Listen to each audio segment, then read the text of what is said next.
what's going on? It is the One Boy, and today we are going to be talking about the top 6 killers in Dead by Daylight for new players. And starting off at the 6th spot, we're going to go with the Hillbilly. The Hillbilly has a really useful chainsaw attack, which, for one, can insta-down survivors and can take them from the healthy state and make them down by hitting it. It's a little bit hard to, I guess, control back and forth. You can't really turn that much. But it also pretty much doubles your movement speed, which is super good for, I guess, map control and closing down generators and, you know, hooking a survivor, going to a generator, and then going back. You can do that super quickly. Super good attack, and highly recommend it. He's got some alright perks, and his add-ons are alright, but that chainsaw attack is really good at the high and low ranks. He's free, and yeah, you'll be able to use him throughout your entire time playing Dead by Daylight. He's good at against higher and lower rank competition, so try him out. The 5th best killer, I'd have to say, at the beginning would be the Wraith, another free kill. His ability lets him go invisible, and that's really good. He's really one of the only stealthy killers besides Ghostface, and it's cool because it's like a different kind of play. You gotta play more sneaky, you can kind of mind game more stuff.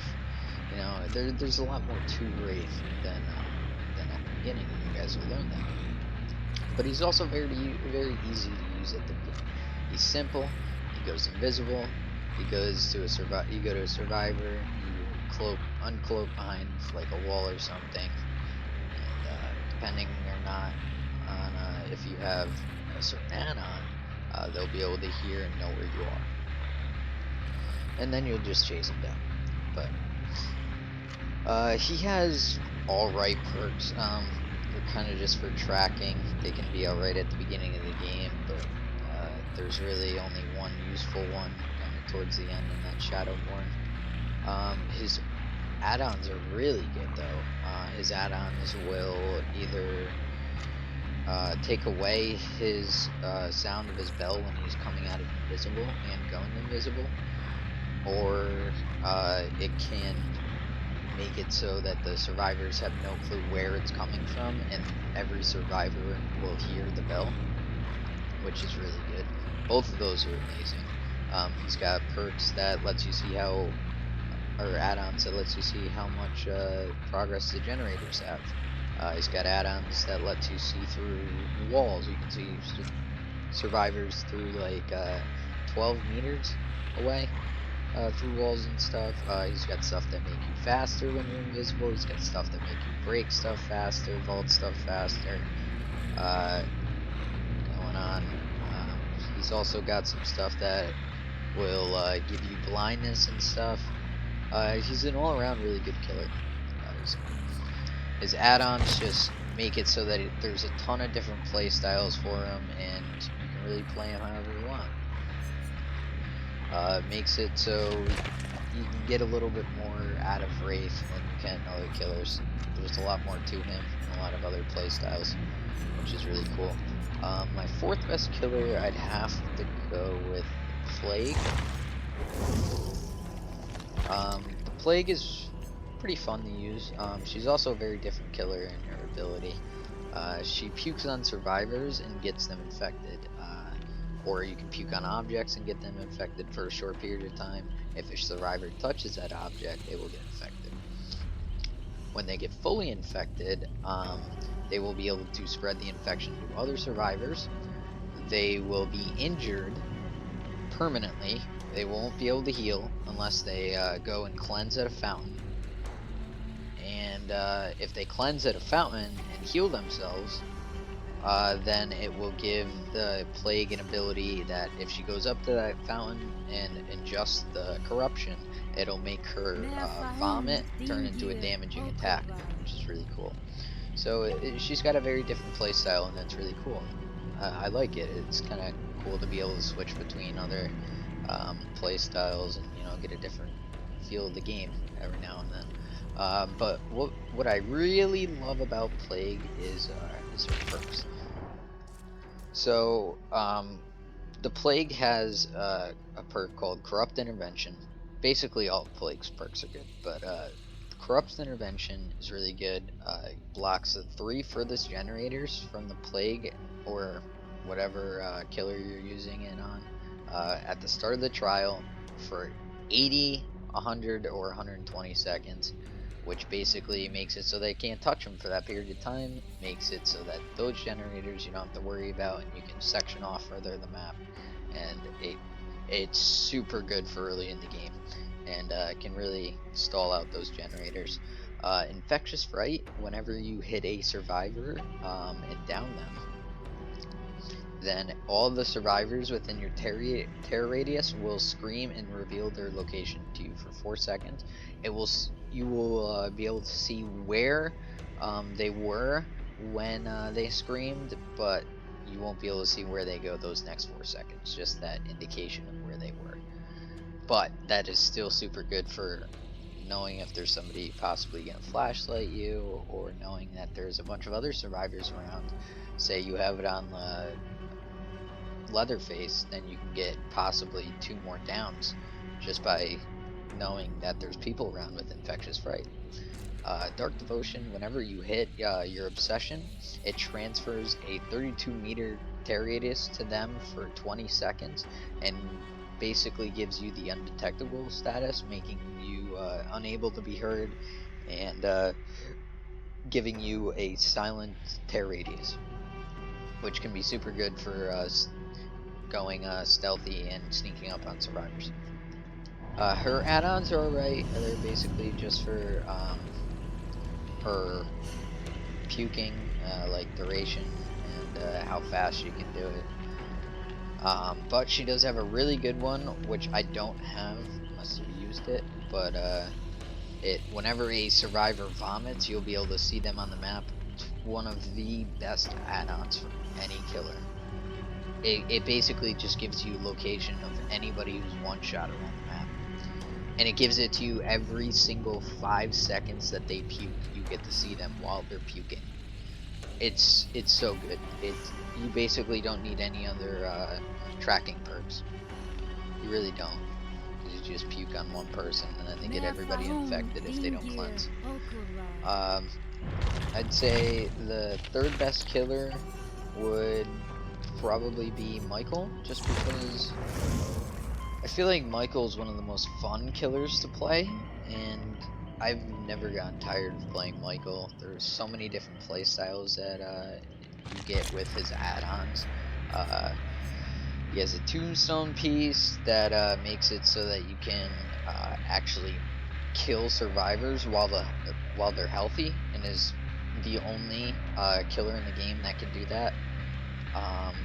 He has stuff that make his one-shot infinite for a longer duration.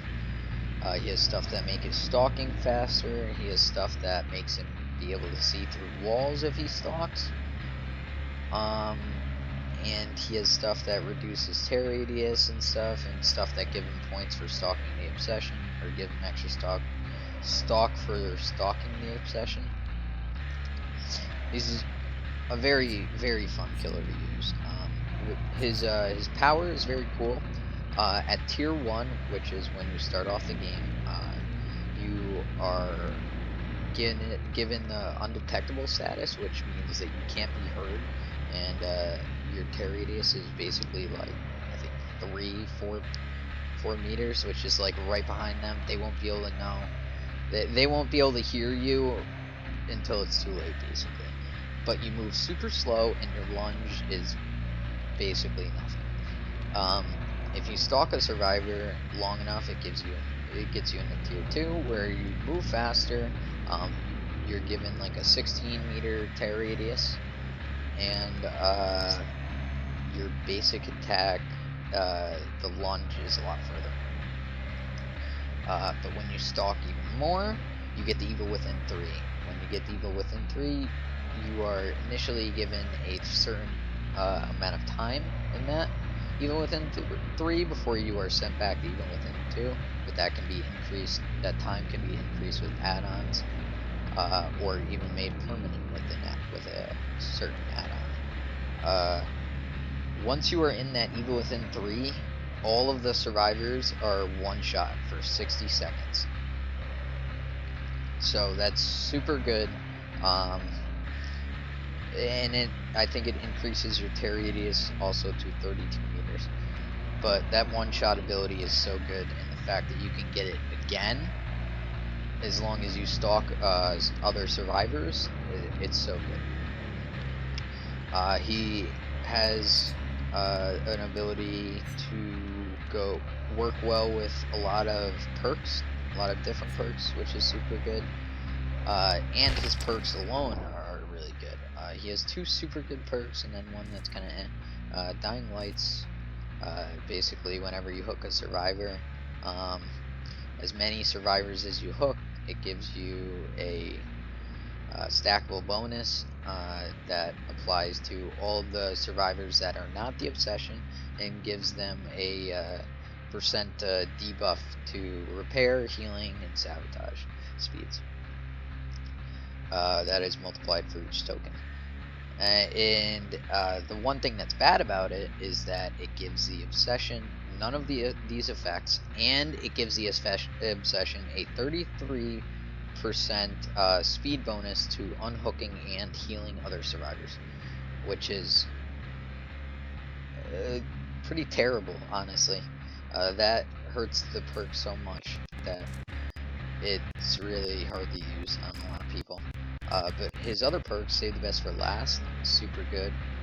Whenever you hit a survivor, you have to stop and clean off your weapon of the blood or whatever. But whenever you hit a survivor with Save the Best for Last, that is not the obsession, you gain a 5% decreased basic attack cooldown. So that time that you clean off your knife is, or whatever your weapon is decreased by 5 seconds. But this can stack up to 8 times, giving it a 40% stackable decreased successful basic attack cooldown, making that time that you clean off your weapon cut in half, giving you the time to catch up to a survivor and get them before a loop where you may not have before. Such a good perk. The only way that you lose stacks is by hitting the obsession, but the more that you have the perk leveled up, the less tokens that you lose when you hit the obsession. And whenever you final hook the obsession, the amount of tokens that you have remains for the rest of the game. Play with Your Food is another obsession-based perk. Whenever you are chasing the obsession, stop chasing them, and I think stop for 3 seconds, maybe? It might be like 3 to 5 seconds, around there. If you stop chasing them for 3 to 5 seconds, cut off your line of sight from them, then you gain a 3 to 5% increase in movement speed. Can stack up to a possible of 9 to 15%, stacks up to 3 times. Basically, you can boost your killer speed by 15% by getting in a chase with the obsession, losing it, then getting in another chase, losing it, then getting another chase, and then losing it. This can be super good for slower killers and killers that use a lot of one-hit abilities, but they're slower because of it. Say Leatherface, I guess you could say Michael, if he's using certain add-ons. Yeah, there are add-ons that make killers just slower, and this can help it. The only way that you lose stacks is by hitting a survivor with any attack, but it only takes away 1 stack. Very good perks for Michael. He's very fun to play. His add-ons are great. I highly recommend him. But he is only number 3. At the number 2 spot, I would have to put the Hag. The Hag has a cool ability in which she can put down traps on the ground, and if somebody steps over this trap, it will, I guess, summon a hologram or whatever of the Hag. It'll summon her, a picture of her or whatever. You'll see her statue. It'll come up, and the Hag, if she's close enough, she can actually teleport to this position. There are add-ons that increase the range. There are add-ons that increase your setting speed. There are add-ons that increase this. What is it? The radius that the trap will be set off. I guess there's add-ons that there's an add-on that lets you teleport across the map. There's an add-on that makes her traps have collision, so if somebody tries to run through your trap, they won't be able to, but you won't be able to teleport to the trap. There's add-ons that slow down survivors but you can't teleport. There's add-ons that take away the indication that the Hag trap has been tripped. Her power is super good because you'll be able to zone off generators and stuff, and you'll be able to get a notification if they go to work on a generator and step over your trap. You can basically wall off survivors that you have hooked. If they go to unhook them, you'll be able to get a notification, and if you're close enough, you'll be able to actually teleport there and possibly grab them before they get the unhook. Her perks are super good too, and they're pretty good because they're hex totems. So hex totems are very unique in that the perk is applied to a totem rune on the map. These totems will appear with a little fire pit underneath them, and they'll kind of be a little bit more yellow. You'll be able to tell which one it is if you've seen a regular one versus a hex one. Her first perk, the third seal, the last 2 survivors that you hit, it applies the blindness status effect. So they actually won't be able to see any of the survivors that are downed or hooked, or I guess any of the generators or any of the stuff that would normally be revealed on the map to the survivor. They would not be able to see until the hex totem is cleansed. Once the hex totem is cleansed, the perk is completely useless for the rest of the game. It's done right then and there. So there's a little bit of a, do you want to run it and risk them cleansing it, or do you want to just not run it and run something else that'll definitely stay in the whole game? You don't really have to worry about this at low ranks. People don't cleanse totems that often at low ranks unless it's like a super big problem. Usually they don't even know what it is. So the Hex Ruin is has been one of the best perks for as long as the game has been around. Whenever a survivor stops working on a generator, it immediately starts to regress, as though if you has kicked it.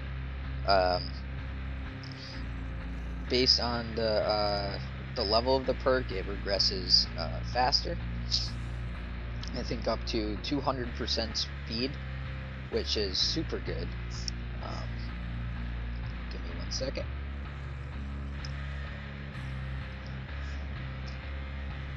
Yeah, and so whenever this starts to regress, that generator will immediately start working its way back down to nothing.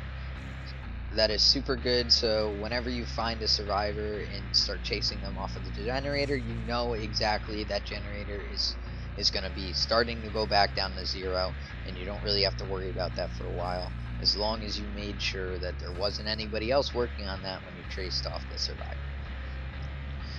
It's so good for stalling out the game and keeping it so that the generators don't go off super quickly. Devour Hope, a very fun and very useful perk. One of my all-time favorite perks in this game is and is, in my opinion, the most fun perk.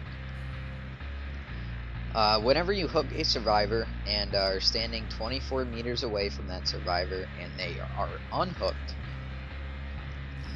you gain a token.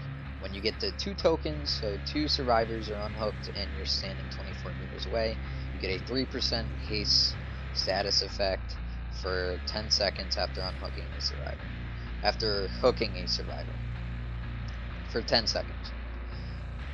It's not useful. It really doesn't do that much. You're not going to notice anything for that. But when you get 3 tokens, all of the survivors are 1 hit.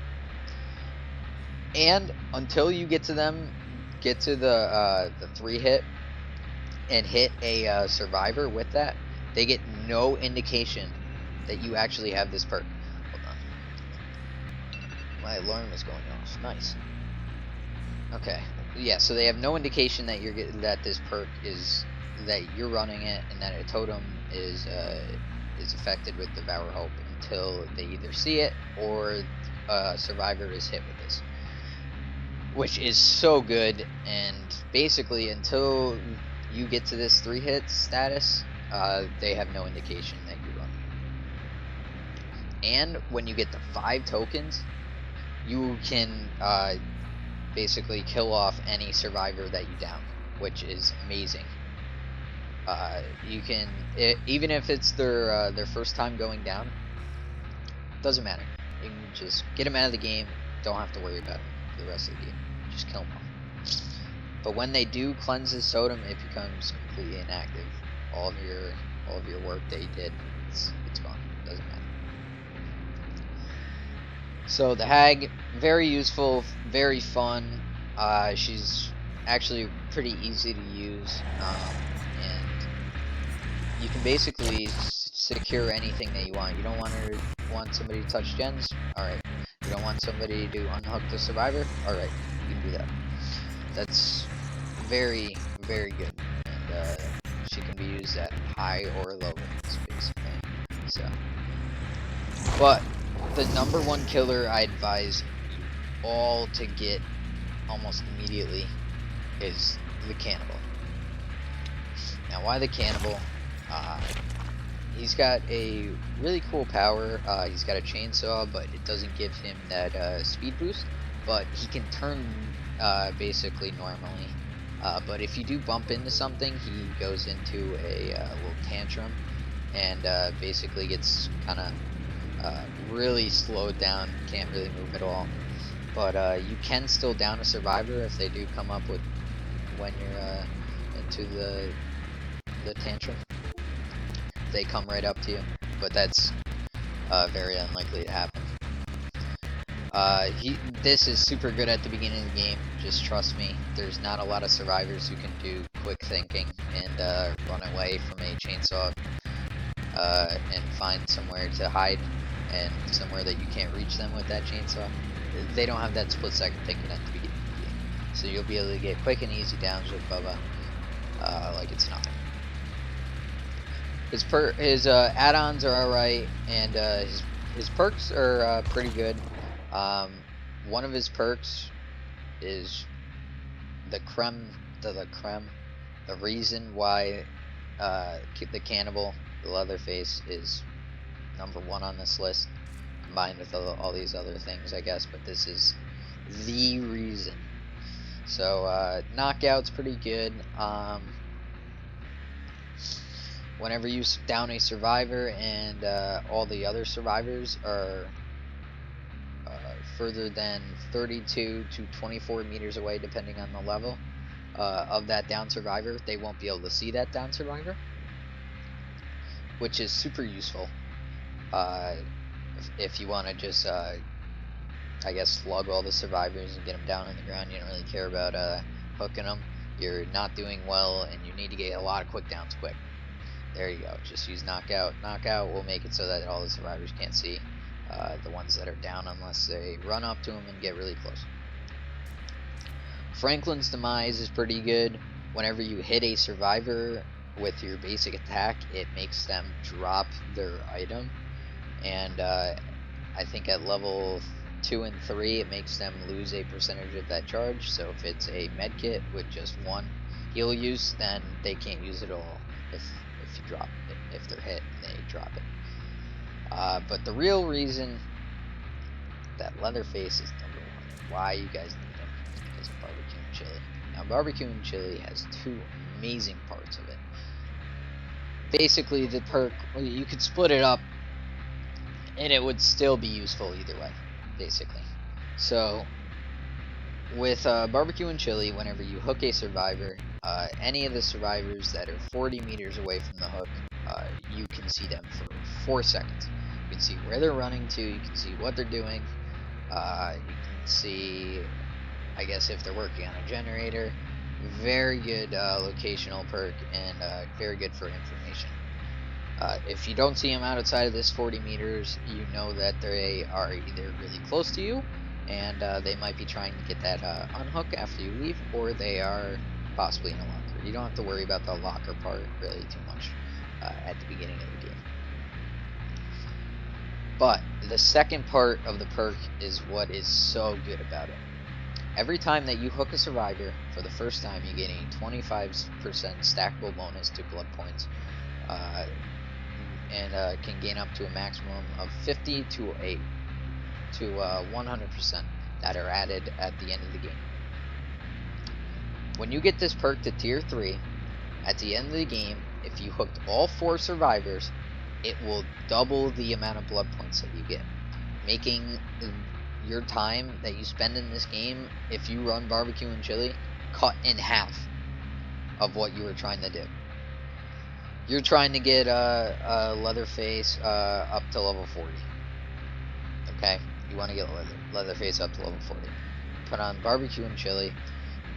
Leatherface will get up to level 40 about 75, somewhere from 75 to about 90% faster than other killers, depending on how quickly you get him his Barbecue and Chili to tier 3. That is huge. And when you get him to level 35, his perks become Barbecue and Chili becomes unlockable to all characters, so you can have it on all your characters. If you want to save time for, I guess, leveling up killers, unlock Barbecue and Chili on them. Cuts your time in half. Anyway, guys, thank you guys for watching. If you guys enjoyed it, if you did, please leave a like and check out my Twitch. It's the _wandering_food, and I try to go at least 3 to 4 times a week. Streaming Dead by Daylight, when we usually go live around 12 to 2 p.m. Eastern time. So if not, I'll usually give an update the day before. Anyway, hope you guys enjoyed. Have a nice day. Peace out.